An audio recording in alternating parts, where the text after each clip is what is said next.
Hey there, Alex here. Let's just jump right in. It's been a rough start for HTC this year, but they're really hoping that the new HTC U11 can turn things around. From the name, you can already tell that it's a continuation of the new U series and the successor to the HTC 10. Not the most elegant name, but it sort of works. Looking at the back of the phone, it's off to a great start. It has the same premium metal and glass design found on the HTC U series earlier this year. You can tell HTC really wants to impress people with their design.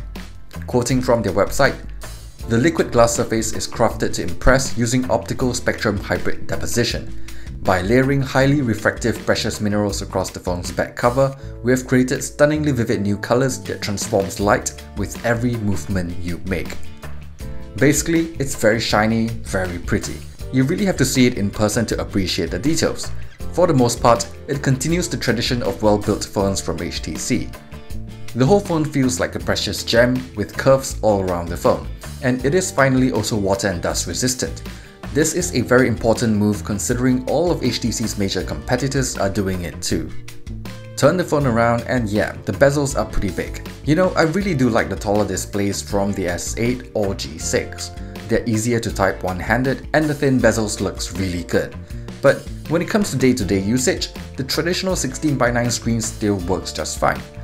Something I do like here is that HTC stuck to all black front panels no matter the color of the phone. It's a personal preference, but I think it makes the bezel look a bit more bearable. Like most flagship devices these days, the display is good looking in all lighting conditions, and the fingerprint sensor works really well too.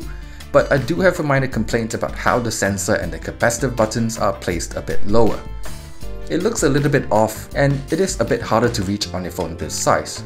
I also feel like maybe they could have just used little dots as the capacitive buttons to keep the look a bit cleaner. That would allow an option for the button to be switched around for those who have been corrupted by Samsung's button placement. But I'm really just nitpicking here. If you have been following recent HTC devices, you'll know that they have switched to a different boom sound speaker setup. There are still two speakers, one at the top for the high-end mids, one at the bottom for the bass. You can sort of still get dual channel if you change it to theater mode, but the bottom speaker is doing most of the work here, so it's going to sound a bit unbalanced. Anyway, the main thing is, it still sounds great. It gets really loud and sound quality is pretty good, so for any sort of multimedia content, it's going to be a really enjoyable experience. HTC is also really hoping that you'll like their new USB Type-C sonic earbuds. They even threw in features like active noise cancellation, and the earbuds can even personalize the audio to your ears. They do sound pretty good for bundled earbuds, but for some folks, it's probably still not enough to make them forget about the missing 3.5mm audio jack. HTC does include an adapter, but for me, I'll rather just go wireless and save myself the hassle. It's using the latest Snapdragon 835 chipset from Qualcomm, and if you've seen my review for the Sony Xperia XZ Premium, you'll know that it performs really well. It's the same here for the HTC U11. I get smooth gameplay on pretty much all of the games that I've tested on the phone, and app launches really quickly too. You may have noticed something a little bit off when I listed the specs earlier, and it's not a mistake. A couple of countries are getting 128GB of storage with 6GB of RAM, and Singapore happens to be one of them. Anyway, back on track. HTC Sense UI has been getting leaner in recent years. It still has a bit of HTC design elements and features, but HTC has switched to mostly Google's default apps rather than making duplicates of their own. The performance is really good, with fast touch response and smooth animations. Unlike the U Ultra, which had slightly disappointing battery life, the 3000mAh battery here on the U11 is actually quite alright. I wished it could be a bit bigger for a phone this size, but it is able to last me a day of use. For heavy usage though, I'll need a quick top up by evening. HTC really hyped up the camera performance of the HTC U11, and for the most part, it is really good. The 12MP camera dubbed Ultra Pixel 3 comes with tons of good stuff, like big pixel size, wider aperture, up to 5-axis optical image stabilization, and even a dual pixel autofocus system like we've seen on Samsung devices. So as expected, the images taken on this phone looks really good. Images generally have pleasing and good looking colors with nice details. With the new Auto HDR Boost mode, it improves the dynamic range for more challenging lighting conditions as well as better noise reduction. In low light, the camera performs well with nice image processing. But one thing that annoys me is that it has the tendency to go for a slightly brighter image. So for a lot of the shots with street lighting, I have to manually push the exposure down a little so that it looks more natural and so that it doesn't clip the highlights. I really hope that this is something that HTC will tweak with a software update, because it can get annoying very quickly if you shoot a lot of photos in low light. Anyway, the 16MP front camera is decent too in case you're curious. The only minor annoyance is that when there's not enough light, auto HDR tend to make the shot look blurry and a little unnatural. Turning it off makes the shot look a bit darker but sharper and more pleasing to look at.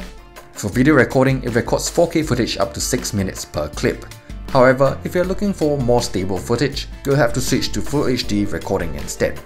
But the most interesting feature is actually the audio recording. It has a 4 microphone array which records what HTC calls 3D audio. So let's say if I zoom into a particular area in the video, you can actually hear it focus and enhance the audio from that region. So if you're recording a live performance, it's actually a really nice feature to have.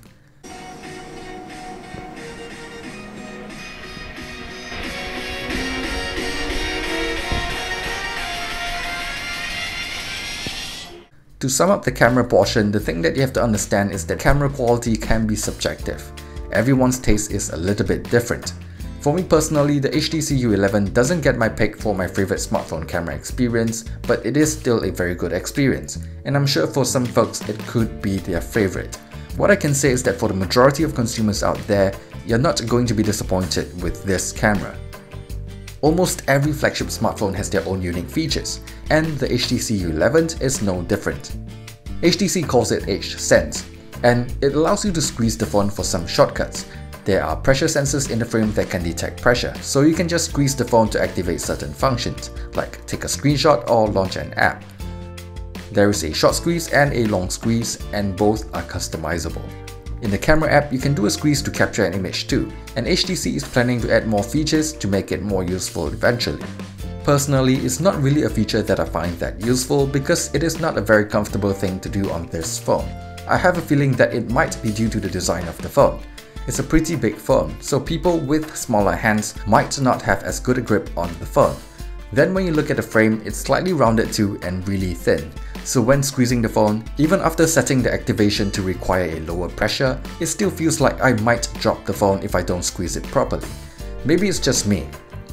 There is actually another feature too called HTC Sense Companion, which basically gives me suggestions from time to time in regards to battery life, cleaning up the phone, the weather, recommendations, and things like that. Again, this may be useful for some folks, but I find Google Assistant more useful. In the end, the main reason to buy this phone to me is just how well it does all the basic things that you would expect from a smartphone today. And it does all that in a design that is very eye-catching. The HTC also priced the phone reasonably, especially here in Singapore where it undercuts the Galaxy S8 and Xperia XZ Premium while still offering more RAM and storage. The unique features that HTC is touting on the U11 doesn't quite hit the mark for me, but the rest of the phone is good enough that it doesn't really matter. For folks who wants a headphone jack, this might not be the best option, but for everyone else, you're probably not going to be disappointed with this phone. Thanks for watching this video. If you liked it, be sure to subscribe to the channel to see more smartphone reviews in the future. See you guys on the next one.